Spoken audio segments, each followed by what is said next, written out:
اهلا بيكم في قناة البليد. في فيديو النهاردة هنتكلم عن ما هي لغة تخاطب النمل او ازاي النمل بيقدر يتواصل مع بعضه، وكمان هنشرح النمل بكل انواعه اللي كتير مننا ما يعرفش عنها اي حاجة، زي مثلا ان في نمل بيتصنف على انه نمل كيميائي، وفي نمل تاني بيتصنف على انه نمل مزارع، وانواع كتير ممكن تكون اول مرة تسمع عنها. فحضر لي بقى جنبك بقسماطك ومج الشاي بحليب بتاعك وخلينا نبتدي.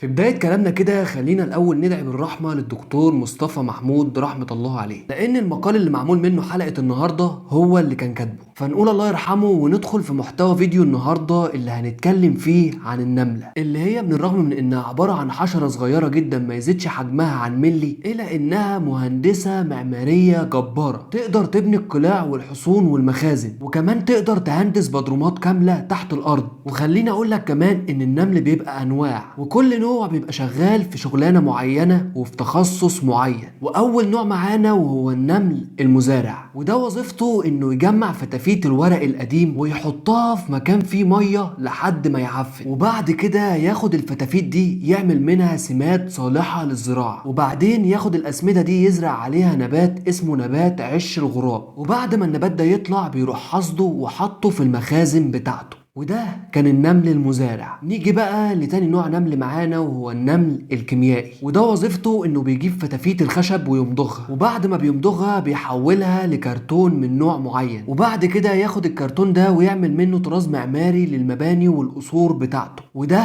كان النمل الكيميائي. نيجي بقى لتالت نوع نمل معانا وهو النمل الافريقي، وده بيبقى وظيفته انه بيبني بيوت شبه المسلات، وبعد ما بيبنيها بيعمل لها تكييف طبيعي، وده بيتم عن طريق انه بيفتح في الغرف نوعين من الفتحات. اول نوع بيبقى فتحات مفتوحة في الارض عشان تدخل الهواء البارد، وتاني نوع من الفتحات بيبقى مفتوح في السقف، وده عشان يطلع الهواء السخن. والغريب في نوع النمل ده انه بيعيش حياة طبقية غريبة جدا، ولو مش فاهم يعني ايه كلمة طبقية فدي باختصار ان عندهم النمل مستويات، يعني في نملة بتكون الملكة او من العيلة الحاكمة، ونملة تانية بتكون من الاميرات، ونملة تالتة بتكون من الضباط. وطبعا كل فئة من الفئات دي بيبقى ليها مساكنها الخاصة ووضعها الخاص في المجتمع، وباقي الخلية او باقي قطيع النمل اللي موجود بيبقى من العمال وبيشتغل بلقمته وملوش اي امتيازات. وده كان النمل الافريقي. نيجي بقى لرابع نوع نمل معانا وهو النمل المحارب، وده وظيفته انه بيبقى من ضمن جيش كبير جدا بيهجم على القصور بتاعة الملوك ويقتل الحراس بتاعتها، وبعد كده يستولى على المخازن بتاعة الاكل. وبيبقى في فرقة منهم متخصصة في انها تاخد بيض النمل اللي موجود في القصور وتحطه في البيت عندها، واول ما البيض يفقس ويطلع النمل الصغير يقوموا واخدينهم ومشغلينهم عبيد في المملكة بتاعتهم.